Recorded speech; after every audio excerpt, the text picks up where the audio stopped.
नमस्कार। तो हमने 9th क्लास में फर्स्ट चैप्टर शुरू किया था नंबर सिस्टम। नंबर सिस्टम में हमने नंबर सिस्टम की शुरुआत देखी थी, नेचुरल नंबर से होती है। और नेचुरल नंबर्स क्या होते हैं? काउंटिंग नंबर्स होते हैं। फिर काउंटिंग नंबर्स के अंदर हमने डिफरेंट ऑपरेशंस देखे थे। Operations addition, subtraction, multiplication, division. उसमें हमने एडिशन देख लिया था, उसकी सब प्रॉपर्टीज भी देख ली थी। फिर चूंकि एडिटिव इन्वर्स आते हैं तो हमारे पास में सब्ट्रैक्शन भी आ गया। फिर हमने शुरू किया था मल्टीप्लिकेशन। इसकी तीन प्रॉपर्टी हमने देख ली थी। क्लोजर मतलब product of two integer is an integer. फिर दूसरी कम्यूटेटिव मतलब 2 × 3 = 3 × 2। फिर एसोसिएटिव प्रॉपर्टी भी हमने देख लिया था। This was for group wise multiplication. अब हम आते हैं चौथी प्रॉपर्टी पे। तो चौथी प्रॉपर्टी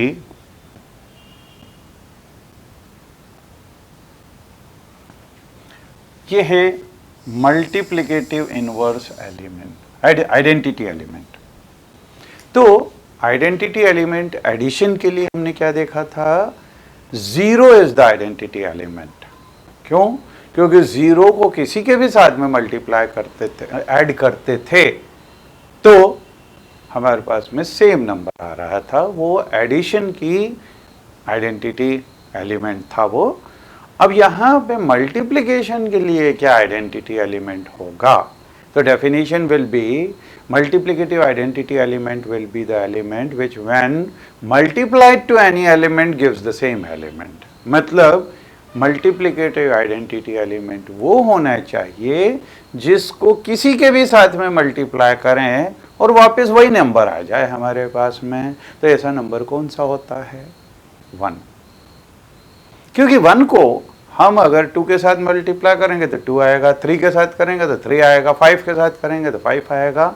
मतलब 1 is multiplicative identity element. So here multiplicative identity element is an element which when multiplied to any element gives the same element। ये तो हो गई डेफिनेशन। और फिर 1 is the multiplicative identity element because अब इसको किसी से भी मल्टीप्लाई करें तो अब इसको अगर जनरलाइज करेंगे तो इन general for any integer a into 1 is equal to a is equal to 1 into a। क्योंकि इसको अगर हम पलट के भी 1 into a करें या a into 1 करें, दोनों केसेस के अंदर हमारे पास में a आएगा।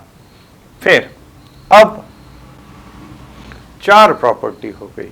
5वीं, जैसा हमने एडिटिव इनवर्स देखा था बिल्कुल उसी तरह से मल्टीप्लिकेटिव इनवर्स भी होते हैं। अब मल्टीप्लिकेटिव इनवर्स क्या होगा? Multiplicative inverse of an element is that element which when multiplied to given element gives the identity element. मतलब किसी भी नंबर का मल्टीप्लिकेटिव इनवर्स वो नंबर होगा जिसको गिवन नंबर के साथ मल्टीप्लाई करो तो हमारे पास आइडेंटिटी एलिमेंट 1 आ जाए, तो उसको मल्टीप्लिकेटिव इनवर्स बोलेंगे। जैसे अब 2 के साथ में किसको मल्टीप्लाई करें कि हमारे पास 1 आ जाए? तो 2 के साथ में अगर हम 1/2 को मल्टीप्लाई करते हैं तो 2 कैंसिल हो जाता है, 1 आ जाता है। 3 का मल्टीप्लिकेटिव इनवर्स 1/3 होगा क्योंकि 3 और 3 कैंसिल होंगे और वी विल गेट 1। -7 का मल्टीप्लिकेटिव इनवर्स क्या होगा? 1/-7 होगा क्योंकि -1/7 को अगर हम 7 से मल्टीप्लाई करते हैं तो हमारे पास में ये 1 आ जाएगा, है ना। तो यहाँ से हम देखें multiplicative inverse. Multiplicative inverse of an element is that element which when multiplied to the given element gives the identity element for multiplication, that is 1. तो 1/2 is multiplicative inverse of 2। क्यों? क्योंकि 1/2 into 2 this is 1 and this can also be written as 2 into 1/2। तो चाहे इसको order बदल दो तो भी 2 कैंसिल होएगा। Ultimately we are going to get the same identity element 1। 1 upon 3 is multiplicative inverse of 3. Why? Because 1 upon 3 into 3 is equal to 1. This is also equal to 3 into 1 upon 3. अब इसी को generalise करें तो a का multiplicative inverse 1 upon a हो जाएगा. तो 1 upon a is multiplicative inverse of a because 1 upon a into a is equal to 1. This is equal to a into 1 upon a. But again the question arises कि क्या 1 upon 2, 1 upon 3, 1 upon 4 ये इस तरह के number integers में दिए हुए हैं क्या? Answer is no. This means again integer is not a perfect set. It needs some extension and we extend this set of integers to another set which is called a set of rational number. ठीक है, तो अब हम आते हैं एक कदम और आगे बढ़ाया और अब हम आते हैं सेट ऑफ रैशनल नंबर्स पे.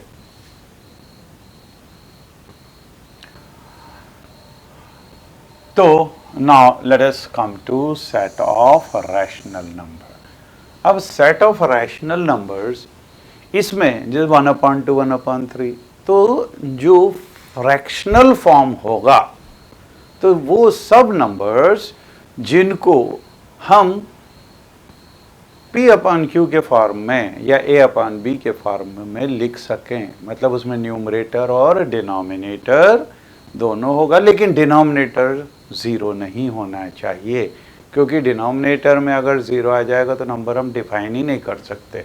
तो here set of rational number इसको डिनोट करेंगे डिनोटेड बाय Q. इसको हम डिफाइन करेंगे, ये इसको लिखने का तरीका है, इसको इस तरीके को बोलते हैं सेट बिल्डर फॉर्म. तो Q क्या है? Q इज द, ये सेट का सिंबल है ब्रैकेट के अंदर. Q is the set of all x, मतलब इसमें x तरह के सब नंबर्स होंगे. अब x की प्रॉपर्टी क्या है? Such that x is in the form of p by Q.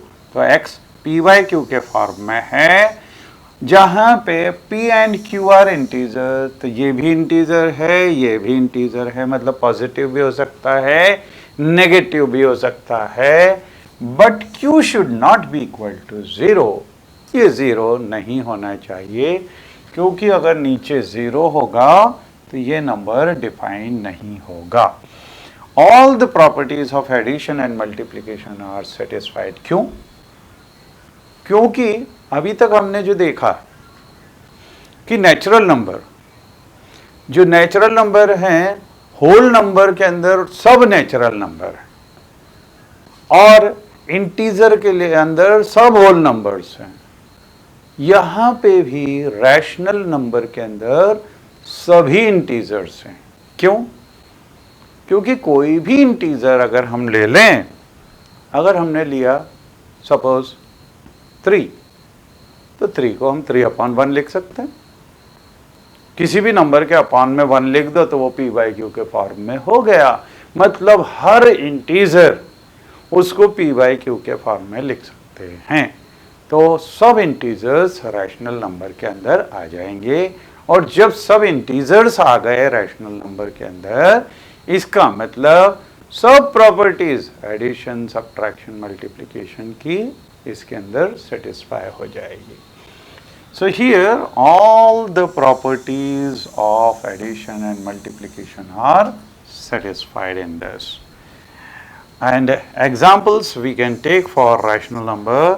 अगर 2 upon 3 लिखा या -5 upon 7, अब यहाँ पे न्यूमरेटर डिनोमिनेटर दोनों ही इंटीजर्स हैं और डिनोमिनेटर 0 नहीं है.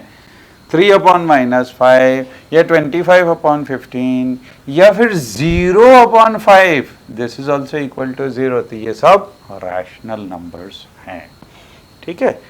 अब जब हमने रैशनल नंबर्स देख लिया तो हम अब इसमें एक एक करके प्रॉपर्टीज p बाई क्यू के फॉर्म में देखेंगे.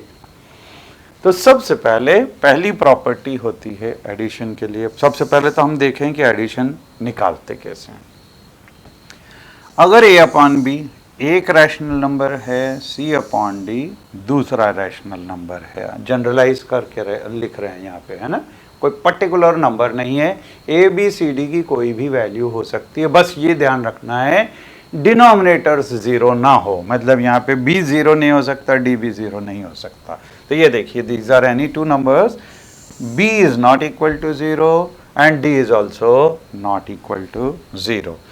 तो a upon B plus C upon D this will be equal to, जैसे हम एलसीएम लेते हैं तो वैसे यहाँ पे एलसीएम लेंगे, तो b इंटू डी हो जाएगा, बी डी को जब b से डिवाइड करेंगे तो b हट गया, d बचा, d जो है a से मल्टीप्लाई होगा तो ये ए डी आ जाएगा और यहाँ पे बी सी आ जाएगा। ठीक है, तो इस तरह से हम एडिशन करते हैं। Since the sum and the product of two integer, अब देखिए यहाँ पे हमने ये इन दोनों का सम ये आ रहा है। अब ये चीज हम पहली प्रॉपर्टी क्लोजर प्रॉपर्टी होती है कि इन दोनों का सम क्या रैशनल नंबर है। रैशनल नंबर के लिए सिर्फ कंडीशन क्या है कि numerator should be integer, denominator should be integer and denominator should not be equal to 0। जब हमने यहाँ पे b is not equal to 0, d is not equal to 0 लिया तो b इंटू डी भी नॉट इक्वल टू 0 होगा, तो ये चीज तो हो गई। अब देखें कि ये इंटीजर्स हैं कि नहीं। हमने देखा a, b, c और d इंटीजर्स। हमने क्लोजर प्रॉपर्टी देखी थी एडिशन के लिए भी और हमने देखी थी मल्टीप्लिकेशन के लिए भी कि product two integer is an integer. तो जब प्रोडक्ट इंटीजर होता है तो a इंटू डी इंटीजर हो गया, b इंटू सी इंटीजर हो गया, b इंटू डी भी इंटीजर हो गया। फिर हमने देखा था कि sum of two integer is also an integer, तो यहाँ पे ये integer plus integer this is also integer और ये भी इंटीजर है। तो न्यूमरेटर इंटीजर, डिनोमिनेटर इंटीजर और denominator is not equal to 0, इसका मतलब ये रैशनल नंबर होगा। तो यहाँ से क्लोजर प्रॉपर्टी सेटिस्फाई होगी, sum of any two rational number is a rational number. ठीक है, तो since the sum and the product of two integer is an integer, therefore AD, BC and BD is an integer, also B into D is not equal to 0, therefore this is a rational number, है ना। तो ये closure property आएगी rational numbers के लिए addition में।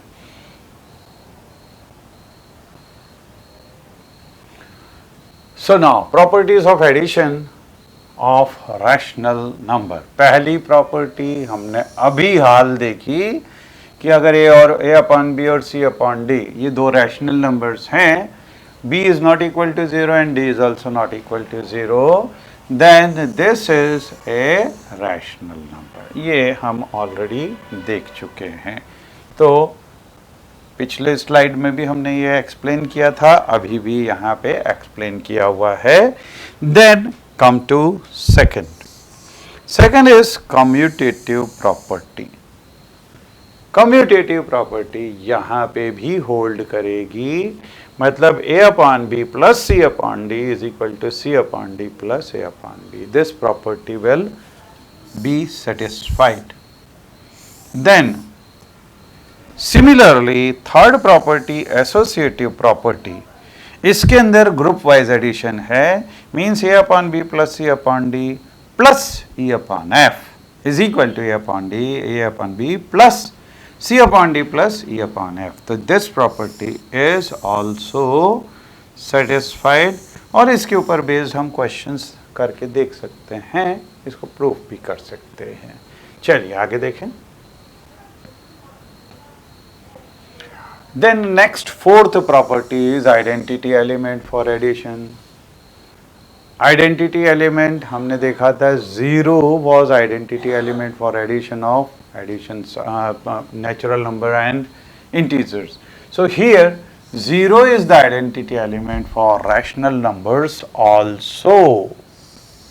क्यों? क्योंकि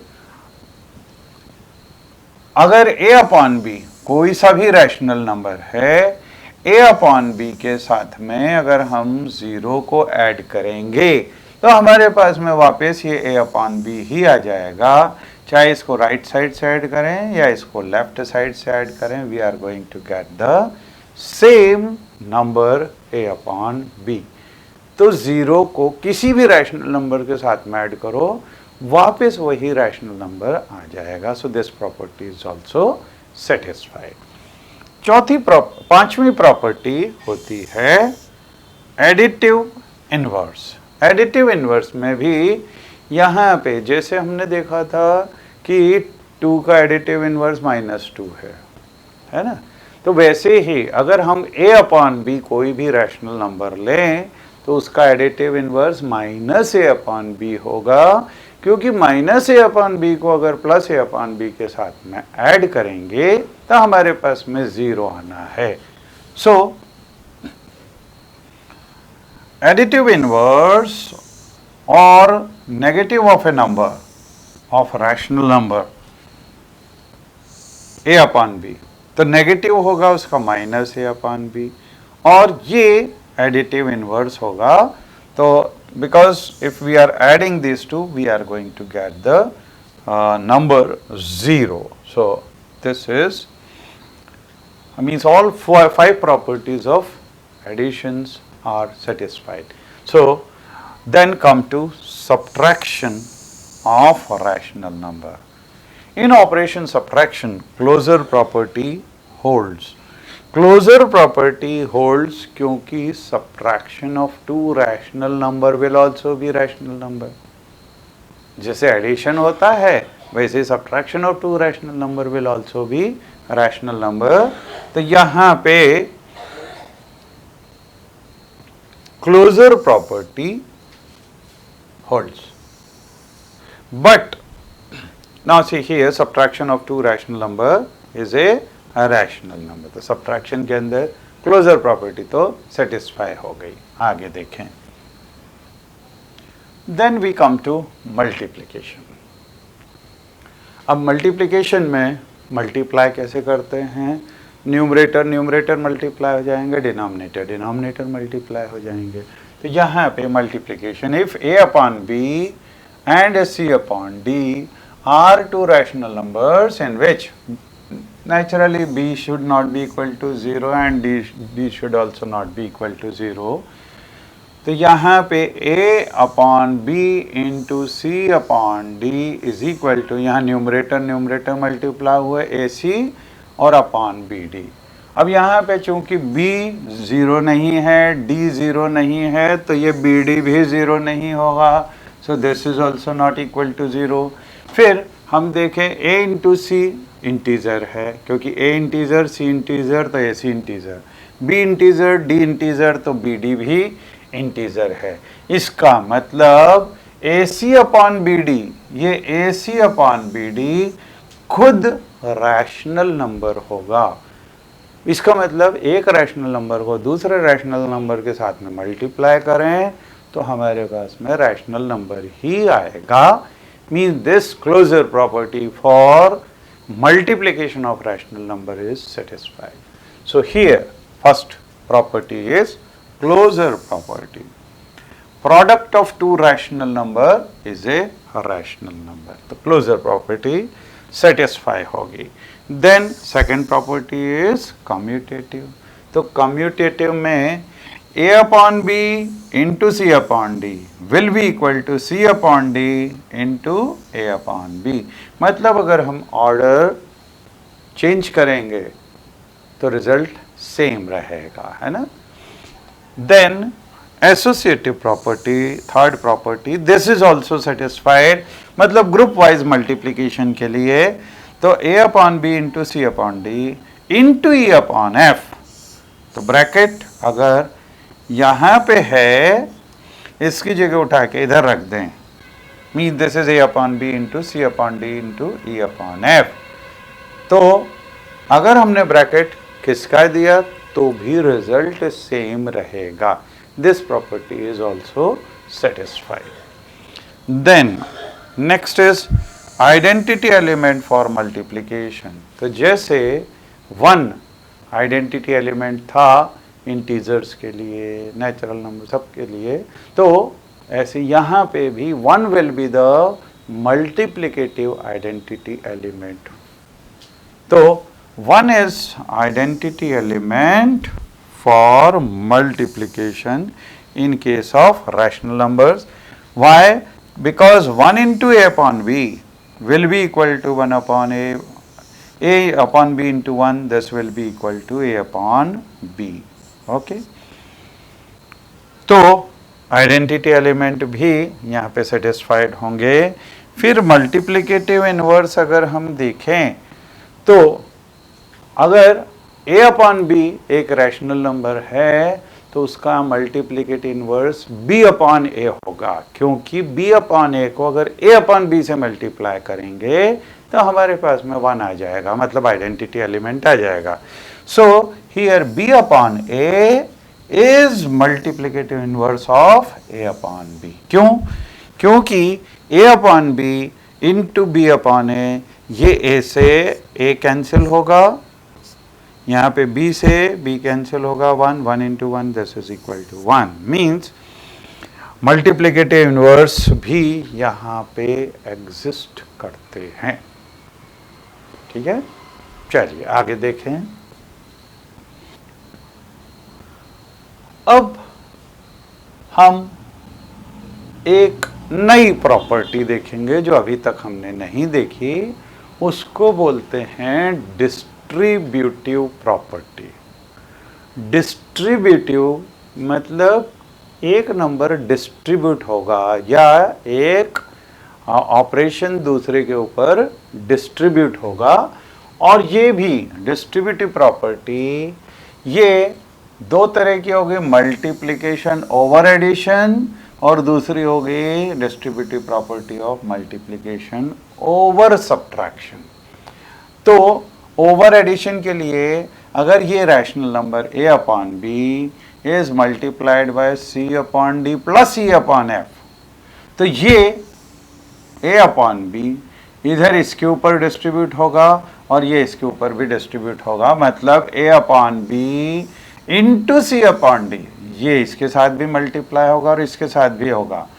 सो this is a upon b into e upon f also. ये एडिशन के लिए डिस्ट्रीब्यूटिव प्रॉपर्टी है.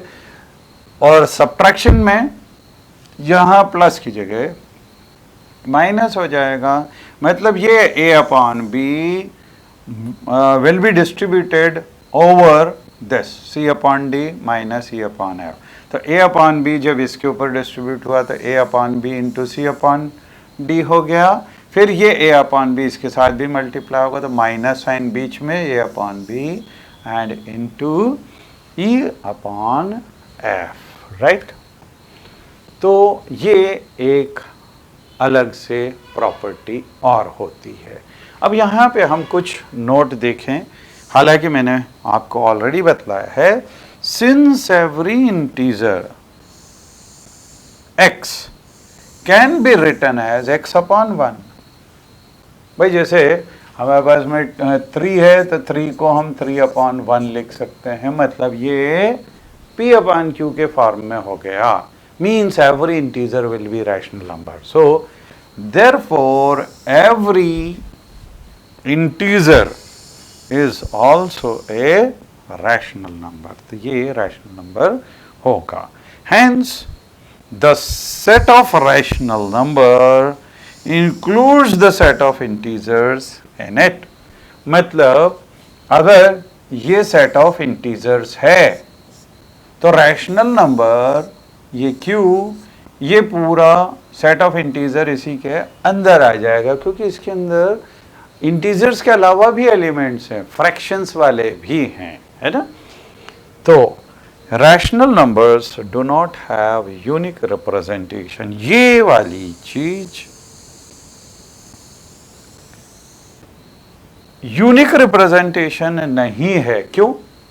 क्योंकि देखिए हम 2/3 इसको हम 4/6 भी तो लिख सकते हैं।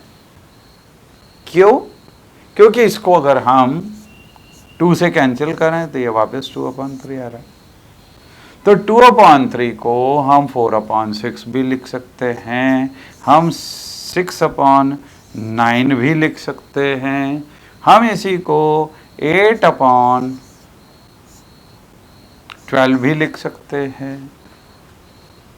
मतलब क्या है, यहाँ पे 2 का मल्टीप्लिकेशन कर दो तो ये आ जाएगा, अगर 3 का करेंगे तो ये आ जाएगा, 4 का करेंगे तो ये आ जाएगा। मतलब यहाँ पे यूनिक रिप्रेजेंटेशन नहीं है ना। तो there are equivalent rational numbers और फ्रैक्शंस। तो ये इक्विवेलेंट फ्रैक्शंस कहलाते हैं, यूनिक रिप्रेजेंटेशन नहीं है। In number line among infinitely many fractions equivalent to 1/2, we will choose 1/2 to represent the।